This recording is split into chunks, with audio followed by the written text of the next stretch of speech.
Doctor Mohammad ইউনূসের অন্তর্বর্তীকালীন সরকার তবে কি 5 বছরই ক্ষমতায় থাকবে? বাংলাদেশের চলমান সংস্কারে কি নির্বাচিত রাজনৈতিক দলের সরকারের কোনো ভূমিকা থাকবে না? সংবিধান সংশোধনী কি অনিবার্য হয়ে পড়েছে? ভারত বাংলাদেশের সম্পর্কই বা অন্তর্বর্তীকালীন সরকার যদি 5 বছর ক্ষমতায় থাকে কোন দিকে যাবে? প্রথম কলকাতার দর্শকদের উদ্দেশ্যে জনমত জরিপে উঠে এসেছে বিস্ফোরক তথ্য। সেই তথ্যে বহু মানুষ জানিয়েছেন তাদের ক্ষোভের কথা। ঠিক কেন তারা ডক্টর মোহাম্মদ ইউনূস সরকারকে সমর্থন করছে? এসব নিয়েই আজকের প্রাসঙ্গিক প্রসঙ্গে প্রতিদিনকার মতো আমি সুব্রত আপনাদের সঙ্গে, এবং আমার সঙ্গে অবশ্যই আমার বন্ধু সাংবাদিক পরমাশিস খোসরায়।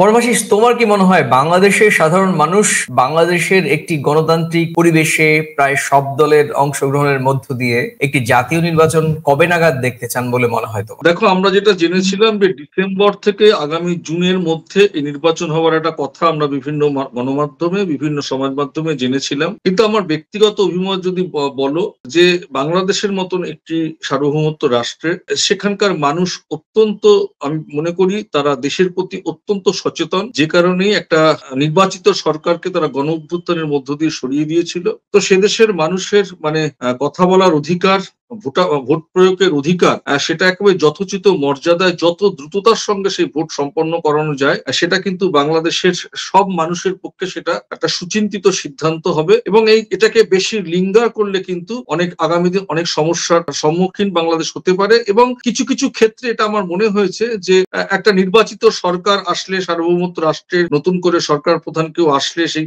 পদে আসীন হলে, তা অন্যান্য প্রতিবেশী রাষ্ট্র বা সেই দেশেরও পক্ষেও ভালো যে অন্যান্য দেশের সঙ্গে কূটনৈতিক সম্পর্ক, পারস্পরিক দ্বিপাক্ষিক সম্পর্ক আগামী দিন বইয়ে নিয়ে যেতে অনেকটা তাদেরকে সহায়তা প্রদান করবে। যদিও অন্তর্বর্তী সরকারের যিনি এখন প্রধান উপদেষ্টা রয়েছেন ডক্টর ইউনূস, এই মুহূর্তে বিতর্ক, সমালোচনা, আলোচনা, পলিটিক্যাল, সে দেশের মানুষের সঙ্গে তার সঙ্গে মতানৈক্য বা যাই কিছুই থাকুক না কেন, সামগ্রিকভাবে কিন্তু তাকে সকলে মিলে কিন্তু সেই জরুরি অবস্থায় তাকে ওই পদে আসীন করেছিল, যে তারই নেতৃত্বে একটা নতুন বাংলাদেশ গড়ে উঠবে সেই জায়গা থেকে চিন্তা ভাবনা করে। কিন্তু বেসিক জায়গাটা কিন্তু গণতান্ত্রিক নির্বাচনের মধ্য দিয়ে বাংলাদেশের সব মানুষের ভোটের যে অধিকার, সেটা যাতে যথাযথ কার্যকর করে সেই ভোটটা যত তাড়াতাড়ি করানো যায়, সেটা কিন্তু আমার ব্যক্তিগত অভিমত, সেটা কিন্তু বাংলাদেশের মানুষের পক্ষে সেটা যথোচিত কাজ হবে। পরমাশিস, তোমাকে জানিয়ে রাখি যে 1 মে আমি প্রথম কলকাতার দর্শকদের উদ্দেশ্যে আমি জরিপ করি, এবং সেই জরিপে আমি একটি প্রশ্ন রেখেছিলাম। আমি তোমার সুবিধার জন্য এই প্রশ্নটি বলছি। বাংলাদেশের জাতীয় নির্বাচন কবে, এমন প্রশ্ন তৈরি হলেও অনেকেই আবার বলছেন ডক্টর মোহাম্মদ ইউনূসের সরকার 5 বছর ক্ষমতায় থাকুন। আপনি কি সহমত?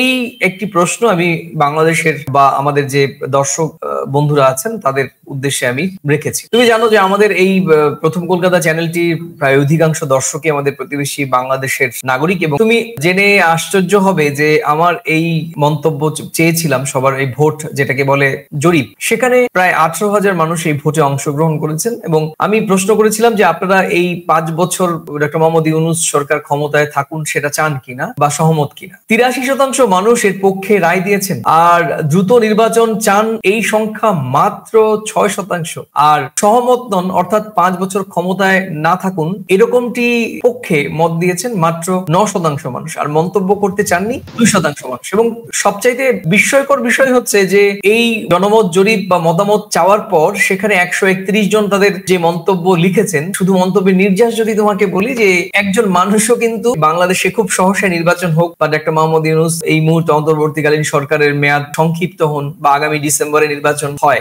এমনটি কিন্তু তাদের প্রত্যাশা নেই। বরং বাংলাদেশের একটি সংস্কারের মধ্য দিয়ে বাংলাদেশে একটা দীর্ঘমেয়াদী ব্যবস্থার মধ্যে ডক্টর মোহাম্মদ ইউনূস থাকুন। এবং অনেকেই বলছেন যে আসলে ডক্টর মোহাম্মদ ইউনূসই বাংলাদেশের জন্য একেবারে সেরা একজন রাষ্ট্রনায়ক এবং আন্তর্জাতিক খ্যাতি সম্পন্ন, এবং অনেকেই বলেছেন যে উনি ইন্টারন্যাশনাল খিলাড়ি, আমরা যেটাকে বলি যে খেলোয়াড়, আন্তর্জাতিক খেলোয়াড়, ইতিবাচক শব্দে। তারপরেও তুমি বলবে যে বাংলাদেশের দ্রুত নির্বাচন হওয়া প্রয়োজন এবং বাংলাদেশের মানুষ এই নির্বাচন চান। আমি একটু সংবিধিবদ্ধ সতর্কীকরণ বলছি, কারণ এই যে আমার এই মন্তব্য, আমাদের এই বিশ্লেষণের মধ্যে অনেকে হয়তো এই 13,000 মানুষের মন্তব্যকে উপেক্ষা করতে পারেন, বলতে পারেন যে 13,000 মানুষের মন্তব্য নিয়ে একটি প্রায় 20 কোটি মানুষের দেশের সার্বিক মতামত বোঝা যায় না। এটা ঠিক, তবে আমাদের দেশে বা আন্তর্জাতিক ভাবে যে সমস্ত জনমত জরিপ হয়, তুমি ভালো করেই জানো যে তারা একটি মতামতের স্যাম্পল নেয়। আমাদের ভারতেও কিন্তু এরকম আমাদের যেমন আমাদের এক্সিট পোল যে হয়, সেক্ষেত্রে আমরা বিভিন্ন জনমত জরিপের ক্ষেত্রে 2 লাখ 5 লাখ লোকের মতামতের উপর ভিত্তি করে আমরা একটা জনমতের নির্যাস নেয়ার তৈরি করি। এই জনমতের নির্যাস কখনো বাস্তবের সঙ্গে মেলে, কখনো বাস্তবের সঙ্গে মেলে না, সুতরাং সেই দায়িত্ব আমাদের নয়। আমরা ইনিশিয়ালি আমাদের যে ভোটিং, আমরা যে জনমত চেয়েছিলাম সেইখানে 13,000 মানুষ সরাসরি ভোট দিয়েছেন এবং তার প্রায় 83% মানুষের ভোট ডক্টর মোহাম্মদ ইউনূসের পক্ষে অন্তর্বর্তীকালীন সরকারের মেয়াদ 5 বছরের বেশি হোক। এবার তুমি তোমার বিশ্লেষণ শুরু করো।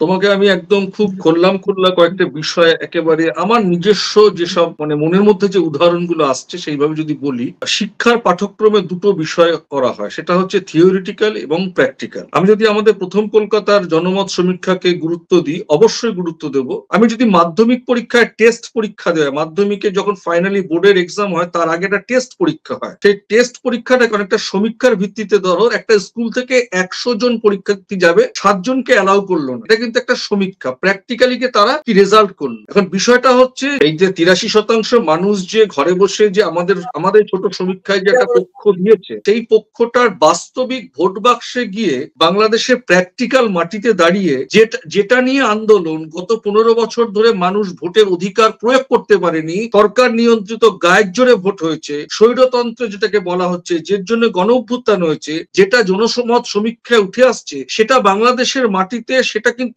সঠিকভাবে কার্যকর হচ্ছে কিনা এটাও একবার কিন্তু খতিয়ে দেখার প্রয়োজন। সেই 83% মানুষ অধিকারটা প্রয়োগ করতে পারছে কিনা প্র্যাকটিক্যালি, সেটা তো আমাকে দেখতে হবে। যাচ্ছ যে যারা এই মুহূর্তে প্রথম কলকাতার জনমত জরিপে অংশ নিয়েছেন তারা আগামী নির্বাচনে সঠিকভাবে তাদের গণতান্ত্রিক অধিকার প্রয়োগ করতে পারছে কিনা, সেই জমিটা তো আমাকে দেখতে হবে। আমি একটা অর্ডার করলাম, আমি একটা সমীক্ষা রিপোর্ট দিলাম, সেটার এক্সিকিউট করতে হবে। তো বাংলাদেশের মানুষের যেটা সবচেয়ে বড় এখন অধিকার প্রয়োগের ব্যাপার, যেটা অধিকার প্রয়োগ করতে পারেনি মানুষ, যার জন্য গণ অভ্যুত্থান হয়েছে, এটা নির্বাচিত সরকার পালিয়ে আসতে বাধ্য হয়েছে, সেই মাটিটা।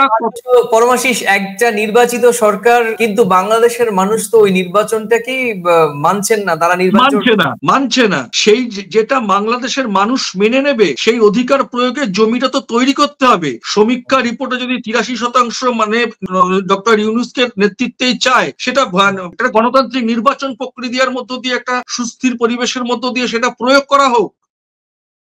তোমার কি মনে হয়, আমরা একেবারে কংক্রিট আলোচনার মধ্যে ঢুকি একটা একটা করে, সেটা তোমার কি মনে হয় ডক্টর মোহাম্মদ ইউনূসের প্রতি বাংলাদেশের মানুষের এই সমর্থন, বা আমাদের এই মুহূর্তে আমাদের যে 19,000 দর্শক যারা 83% মানুষ ডক্টর মোহাম্মদ ইউনূসের পক্ষে সমর্থন নিচ্ছেন, এটাকে যদি আমি অ্যাজ এ হোল সবকিছু মিলে একটা নির্যাস ধরি, বাংলাদেশের অধিকাংশ মানুষেরই এখন ডক্টর মোহাম্মদ ইউনূসের প্রতি এই অগাধ সমর্থন, তারা অন্যান্য রাজনৈতিক দলগুলোর প্রতি তেমন কোনো আস্থা রাখতে পারছেন না কেন? একদম স্পেসিফিক যদি তুমি বলো। দেখো, আস্থা রাখতে পারছে না যদি বলি, বাংলাদেশে যারা বিরোধী রাজনৈতিক দল ছিল তারা তো কি বলবো, এক্সপ্লয়েট হয়েছে। আস্থা রাখতে পারছে না, তারা অনেক পুরনো রাজনৈতিক দল, এরা একটা গণ অভ্যুত্থানের পরে এনাকে সবাই বসিয়েছে। এটা কিন্তু এই যে আস্থা রাখার জায়গাটা, এটা কিন্তু আমি মনে করি না যে এটা একেবারে চিরন্তন সত্য, এটা কিন্তু সাময়িক। আমি দায়িত্ব নিয়ে বলছি, এটা আমার নিজস্ব ব্যক্তিগত অভিমত, এর কিন্তু ধারাবাহিকতা থাকবে না বলেই আমরা গত আগস্টের পর থেকে দেখেছি ইতিমধ্যে সার্বিক অবশ্যই তাকে একটা পদে আসীন করা হয়েছে। এই জরুরি অবস্থায় অন্তর্বর্তী সরকার না থাকলে বাংলাদেশের একটা বিশৃঙ্খল পরিস্থিতি তৈরি হতো, সেই জায়গা থেকে কিন্তু তার কি বাংলাদেশের রাজনৈতিক দলগুলো মুছে গেল? এরপরেও তারা নতুন একটা সংগঠন তৈরি হয়েছে, তাহলে হলো কেন? 2-3টে রাজনৈতিক দল তৈরি হয়েছে, তাহলে এগুলো হলো কেন? সব বিষয়টাই যদি এক জায়গায় সহমতের ভিত্তিতে সব জায়গাটা হতো, তাহলে এই রাজনৈতিক দল নতুন করে আবার রাজনৈতিক দল গঠন হতো না, এবং তাহলে এত মতানৈক্য এখনো যা পরিবেশ সবাই তো সহমতের ভিত্তিতে এক জায়গায় আসতে পারছে না। সেটা অন্য ভিন্ন প্রসঙ্গ। পরমাশিস, একটি গণতান্ত্রিক দেশে রাজনৈতিক দল যে কেউ করার অধিকার সাংবিধানিকভাবে স্বীকৃত। সেই রাজনৈতিক দল নতুন 5টা তৈরি হলো, তার মানে এই নয় যে ডক্টর মোহাম্মদ ইউনূসের প্রতি সমর্থন নেই কিংবা সমর্থন রয়েছে। বাস্তবতাটা তো ভিন্ন। বাস্তবতাটা হচ্ছে একটি শ্রেণী পরিষ্কারভাবে, এবং সেই শ্রেণীর সংখ্যা কিন্তু এখন প্রায় অনেকটাই প্রকট, যে শ্রেণীটি, যেমন আমাদের দর্শকদের মধ্যে 83% মানুষই মনে করেন ডক্টর মোহাম্মদ ইউনূসের যে অন্তর্বর্তীকালীন সরকার ন্যূনতম 5 বছর ক্ষমতায় থাকুন, এবং ক্ষমতায় থাকার মধ্য দিয়ে যে বিগত বছরগুলোতে অপরাজনৈতিক যে একটি সংস্কৃতি, দুর্নীতি প্রায় প্রাতিষ্ঠানিক আকার ধারণ করা হয়েছিল, বা দুর্নীতি প্রাতিষ্ঠানিক আকার নিয়েছে এখনো পর্যন্ত, সেই বিগত সরকারগুলোর যে অর্গান তারা তো আক্ষরিক অর্থেই দেশের মধ্যে প্রশাসনিক লেভেলে রয়েছেন, সেখানে সেগুলো মুক্ত করা যায়নি। কথা হচ্ছে বাংলাদেশের সংবিধান সংস্কার করার নিয়ে কথা দাবি উঠেছে, বিচার বিভাগের সংস্কার নিয়ে দাবি উঠেছে, প্রশাসনিক বিভাগের সংস্কার নিয়ে দাবি উঠেছে, পুলিশ বিভাগের সংস্কার নিয়ে দাবি উঠেছে। এই সমস্ত যে সংস্কারের দাবি, সেটাও তো যেমন খুব সহজে সম্ভব নয়। আবার আরেকটি বিষয় খুবই প্রাসঙ্গিক, ডক্টর মোহাম্মদ ইউনূস একটি গণ অভ্যুত্থানের পরবর্তী একটি কাণ্ডারি হিসেবে এসেছেন। তার কাছে গণ অভ্যুত্থানের রায় আছে, কিন্তু দেশের যে সাংবিধানিক যে কাঠামোর মধ্য দিয়ে যে নির্বাচন প্রক্রিয়ার মধ্য দিয়ে যে একটি সরকার আসবে, আমি যেটা বলতে চাইছি, নির্বাচিত সরকার যদি কোনো এই ধরনের সংস্কার না করেন, তাহলে কিন্তু ডক্টর মোহাম্মদ ইউনূসের এই যে সংস্কার প্রক্রিয়া বা উনি যদি সংস্কার করানো, সেগুলো কিন্তু এক সময়ে যেমন বিগত হাসিনা সরকারের বিভিন্ন কার্যকলাপ নিয়ে এই মুহূর্তে প্রশ্ন উঠেছে, এক সময় কিন্তু পরবর্তী রাজনৈতিক দলগুলো যারা ক্ষমতায় আসবেন ডক্টর মোহাম্মদ ইউনূস সরকারের পরবর্তী, তারাও কিন্তু এই মুহূর্তে ডক্টর মোহাম্মদ ইউনূসের অন্তর্বর্তীকালীন সরকারের বিভিন্ন পদক্ষেপ বা সংস্কারের বিভিন্ন উদ্যোগ নিয়ে প্রশ্ন তুলতে পারেন। সামগ্রিকভাবে বা ডক্টর মোহাম্মদ ইউনূসকে এই মুহূর্তে 5 বছর ক্ষমতায় রাখার যে বিষয়টি হয়েছে, সেটি আমার মনে হয় কোথাও গিয়ে বাংলাদেশের সাধারণ মানুষের মধ্যে কোথাও একটা রাগ, ক্ষোভ, একটি আবেগী চিন্তাধারার বহিঃপ্রকাশ বলে আমার ব্যক্তিগতভাবে মনে হয়। কারণ হচ্ছে বাস্তবিক অর্থে ডক্টর মোহাম্মদ ইউনূসের 5 বছর থাকার কোনো সুযোগ আমার কাছে আমি দেখতে পাচ্ছি না। হ্যাঁ, তবে অবশ্যই এই বছর ডিসেম্বর বা আগামী বছর জুনে হয়তো নির্বাচনটি নাও হতে পারে, হয়তো আগামী বছর গোড়ার দিক শেষের দিকে হতে পারে, কিংবা আগামী বছরও না হতে পারে, 2027 হতে পারে নির্বাচন। কিন্তু 1-2 বছরের মধ্যে নির্বাচনের যে বিষয়টি, সেটি কিন্তু বাংলাদেশের অন্তর্বর্তীকালীন সরকার তাদের যে এই সৎ মানসিকতা যদি প্রশ্নবিদ্ধ তারা না করতে চান, তাহলে কিন্তু দ্রুত নির্বাচন বা নির্বাচনী প্রক্রিয়ার মধ্যে হাঁটাটা কিন্তু অনিবার্য সত্য। এক্ষেত্রে আমি আরেকটু বলতে চাই আমাদের দর্শক যারা রয়েছেন বা তুমিও শুনছো আমার কথা, আওয়ামী লীগকে নির্বাচনে অংশগ্রহণ করতে দেয়া হবে কি হবে না, আওয়ামী লীগকে রাজনৈতিকভাবে নিষিদ্ধ করা হবে কি হবে না, সেটা বাংলাদেশের অভ্যন্তরীণ রাজনৈতিক ইস্যু এবং রাজনৈতিক এজেন্ডা। এটা নিয়ে আমার মনে হয় সামগ্রিকভাবে বাংলাদেশের এই মুহূর্তে যে সিনারিও, সেটিকে দেখার সুযোগ নেই। তবে এটা ঠিক, আজকে যে আমরা যে আলোচনাটা করছি মতামত যাচাইয়ের উপর ভিত্তি করে, ডক্টর মোহাম্মদ ইউনূসকে 5 বছর ক্ষমতায় দেখতে চান, সবার প্রত্যাশা অবশ্যই সেই দিকেই রয়েছে। কিন্তু আমার মনে হয় এই যদি ডক্টর মোহাম্মদ ইউনূস আগামী 5 বছর ধরে নিলাম, আমাদের দর্শকদের 83% দর্শকদের মতামতের উপর ভিত্তি করে 5 বছর থেকেই গেল, তাহলে তোমার মনে হয় ভারত এবং বাংলাদেশের সম্পর্ক কি হতে পারে? দেখো, এখানে আমি দুটো জিনিস বলি। আমাদের যে প্রথম কলকাতা যে জনমত সমীক্ষা আমরা করেছি, সেখানে 83% মানুষ বলছেন যে মোহাম্মদ ইউনূস থেকে গেলে ভালো হয়। এখানে কোনো আবেগের বিষয় না, একেবারে বাংলাদেশের নাগরিকদের, সমস্ত নাগরিকদের আমি বলবো খুব সচেতন ভাবে তারা এটা বলেছেন। তার কারণ একটা বিষয়টা হচ্ছে এরকম যে, দেখো, একটা গণ অভ্যুত্থান হয়েছে, আওয়ামী লীগ সরকার কি করে গেছে সেটা বাংলাদেশের মানুষ জানে, ভোটের নামে প্রহসন হয়েছে, এবং এটা তো ঘটনা যে সংস্কারের কথা বলা হচ্ছে, বিভাগীয় বিভিন্ন দপ্তরের যে সংস্কার, সের মধ্যেও তো দুর্নীতি লুকিয়ে ছিল।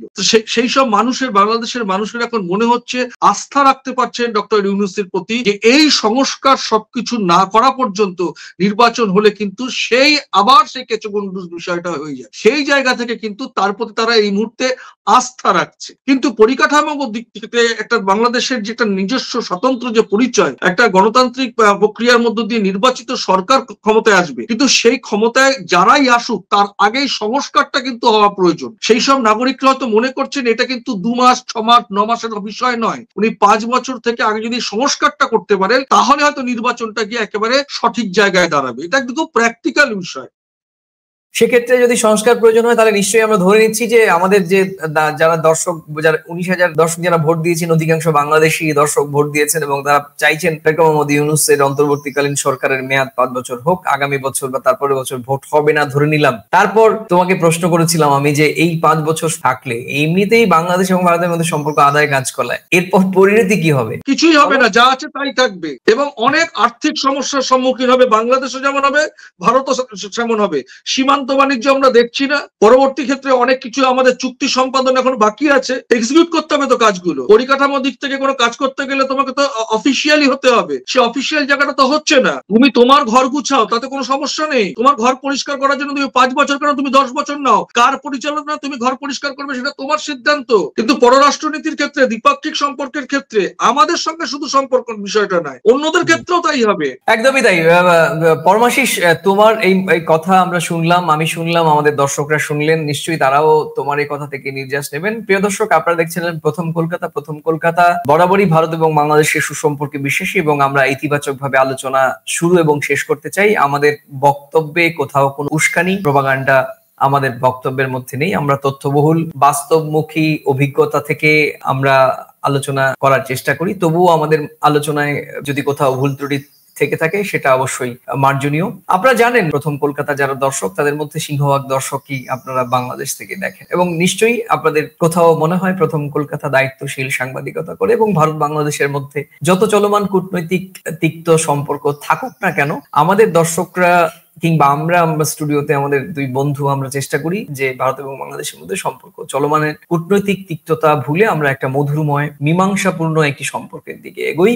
কিন্তু তারপরও অন্তর্বর্তীকালীন সরকারের 5 বছর থাকার সুযোগ বাস্তবিক অর্থে বাংলাদেশের সংবিধান অনুমোদন করে না এবং বাংলাদেশে এই মুহূর্তে যারা রাজনৈতিক দল যারা বাংলাদেশের জন্মের পর থেকেই শাসনভার যাদের কাছে ছিল, পরম্পরা আওয়ামী লীগ, বিএনপি কিংবা জামাতও অনেক সময় সরকারের শরিক ছিল, এই তিনটি প্রধান রাজনৈতিক দল অবশ্যই তাদের শক্তিকে বাদ দিয়ে বাংলাদেশের একটি সংস্কার মূলক বা সুবাংলাদেশ বা সুশাসন প্রতিষ্ঠা করা বাংলাদেশের পক্ষে সম্ভব নয়। এক্ষেত্রে একটা মোহাম্মদ ইউনূসের সরকার, অন্তর্বর্তীকালীন সরকারের ইতিবাচক ভূমিকাগুলো অবশ্যই প্রশংসনীয় এবং প্রশংসার দাবি রাখে।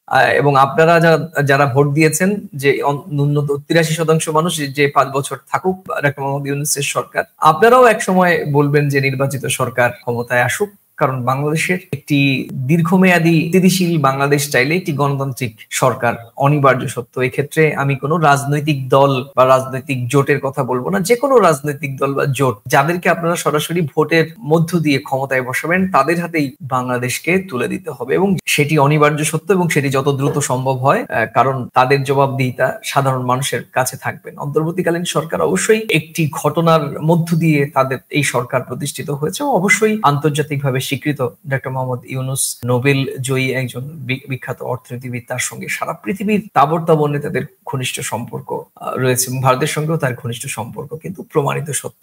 সব মিলিয়েই আলোচনা থাকবে, তর্ক থাকবে, সমালোচনা থাকবে, এইভাবেই আমাদের এগিয়ে যেতে হবে। ভারত এবং বাংলাদেশের সম্পর্ক কোনোভাবেই সামগ্রিকভাবে একটি দুটি বিচ্ছিন্ন ঘটনার মধ্য দিয়ে দ্বিধা বিভক্ত করা যাবে না। প্রিয় দর্শক, আপনারা ভালো থাকুন, সুস্থ থাকুন এবং সবাই নিরাপদে থাকুন এবং প্রথম কলকাতার সঙ্গে থাকুন। আর হ্যাঁ প্রিয় দর্শক, আমাদের পরবর্তী এপিসোড আমরা যেটা করব সেটি দেখার আমন্ত্রণ রইল। আমরা পরবর্তী এপিসোড করব ভারত পাকিস্তানের যুদ্ধ, সম্ভাব্য যুদ্ধ এবং এই যুদ্ধে বাংলাদেশের অবস্থান কি, তারা ভারতের দিকে ঝুঁকছে না পাকিস্তানের দিকে ঝুঁকছে। যদি পাকিস্তানের দিকে ঝুঁকে থাকে তাহলে কেন বাংলাদেশের সাধারণ নাগরিক পাকিস্তানের দিকে ঝুঁকছে, কি ভারতের দোষ ছিল বা ভারতের বিরুদ্ধে তাদের কি অভিযোগ রয়েছে, কিংবা ভারতের দিক থেকে পাকিস্তানের সঙ্গে যুদ্ধ হলে বাংলাদেশের উপর তার কি নেতিবাচক প্রভাব পড়বে যা উপেক্ষা করা যাবে না। দুই দেশকেই সেটা ভোগতে হবে। এই প্রসঙ্গে আমাদের পরের এপিসোড থাকবে এবং আমার সঙ্গে যথারীতি সঙ্গে থাকবেন পরমাশিস খোসরায়, সাংবাদিক, বিশ্লেষক এবং বন্ধু। আমি আশা রাখবো যে আমাদের পরবর্তী এপিসোডটিও আপনারা সময় নিয়ে দেখবেন এবং নিশ্চয়ই বরাবরের মতো আপনাদের মূল্যবান মন্তব্য লিখে জানাবেন। প্রিয় দর্শক, এই সঙ্গে আরেকটি ঘোষণা করছি, সেটি হচ্ছে যে যেহেতু আমরা দুজনই পেশাদার সাংবাদিক, আমরা দুটো বড় হাউসে কাজ করি, সে কারণে আমাদের অনেক সময় হয়ে ওঠে না নিয়মিত আপনাদের সঙ্গে স্ক্রিন শেয়ার করার বিষয়। প্রাসঙ্গিক প্রসঙ্গ এই সেগমেন্টটির নাম যেহেতু দিয়েছি, সুতরাং অপ্রাসঙ্গিক প্রসঙ্গ নিয়ে কিভাবে আমরা এই স্ক্রিন শেয়ার করব বলুন? যখন ভারত বাংলাদেশের যে কোনো প্রাসঙ্গিক বিষয়ে থাকবে, যতবার থাকবে ততবারই আমরা কিন্তু আপনাদের সামনে স্ক্রিন শেয়ার করব। অপ্রাসঙ্গিক বিষয় নিয়ে আমরা প্রাসঙ্গিক প্রসঙ্গে আসতে চাই না। অনেক ধন্যবাদ। সবাই ভালো থাকুন, সুস্থ থাকুন এবং নিরাপদে থাকুন। নমস্কার।